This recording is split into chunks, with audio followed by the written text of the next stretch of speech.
Salve, saudara-saudariku yang terkasih dalam Kristus, rahmat Tuhan beserta kita. Kini kita bertemu dalam renungan harian Katolik hari Jumat, tanggal 31 Januari 2025. Injil bagi kita hari ini diambil dari Injil Markus bab 4 ayat 26 sampai 34. Saudara-saudariku yang terkasih, bila kita membaca Injil bagi kita hari ini, kita lihat bagaimana Yesus memberi perumpamaan tentang kerajaan surga. Dalam pengajaran Yesus ini, Yesus menggunakan perumpamaan. Dan di sana dikatakan kerajaan surga itu ibarat biji yang ditanam di kebun, lalu orangnya pulang dan beristirahat tanpa dia ketahui biji itu tumbuh besar hingga berbuah.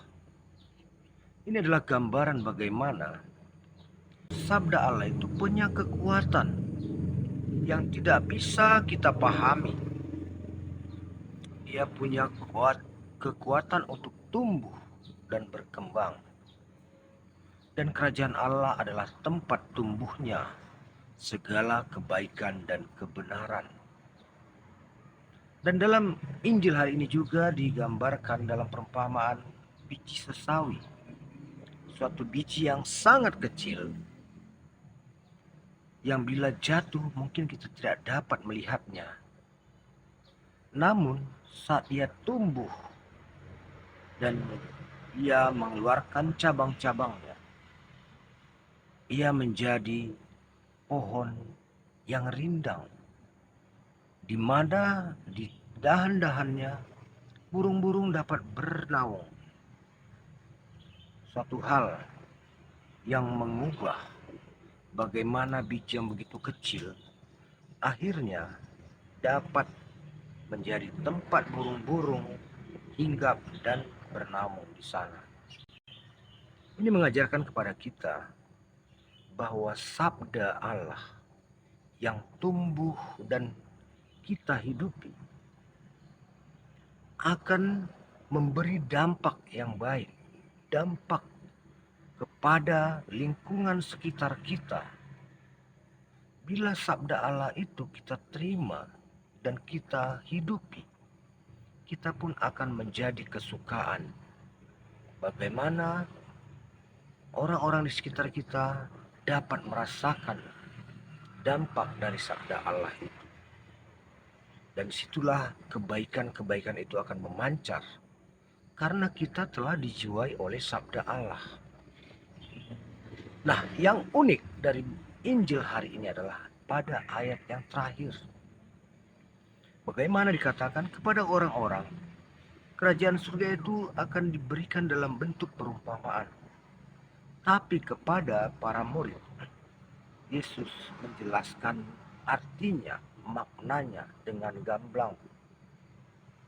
Nah, disinilah kita lihat bagaimana kita juga butuh pengajaran yang apostolik dari para murid yang diturunkan kepada murid-murid mereka juga, hingga kepada para imam yang mempelajari makna sabda Allah sampai sekarang dan disampaikan kepada kita. Disinilah kuasa apostolik itu memberi kewenangan kepada gereja untuk mengajar. Sebab jelas dikatakan kepada orang-orang akan dikatakan dalam bentuk perumpamaan, tetapi kepada murid-murid Yesus memberitahukannya secara gamblang. Ada rahasia antara orang banyak dengan murid-murid Yesus. Dan murid-murid Yesuslah yang mendapat pengajaran dengan lengkap dan sempurna makna dari perumpamaan-perumpamaan itu.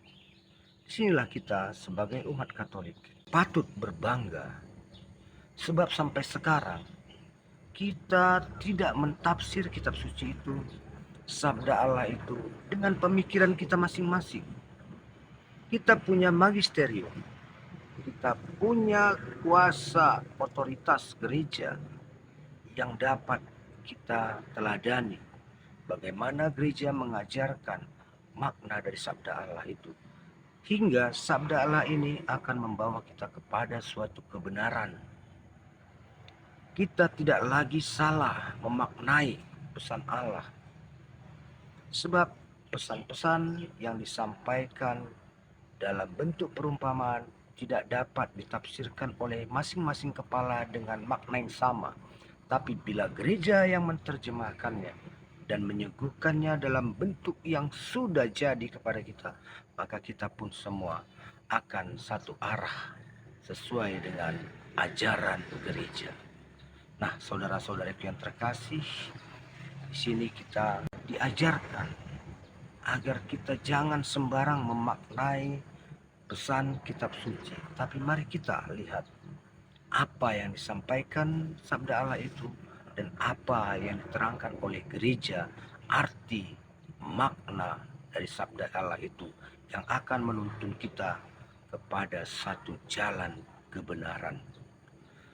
Semoga dengan renungan singkat hari ini kita semakin sadar akan kelemahan kita dan kita sadar Yesus telah menyediakan gerejanya untuk mengajar dan membimbing kita agar jauh dari ketersesatan. Amin. Rahmat Tuhan beserta kita.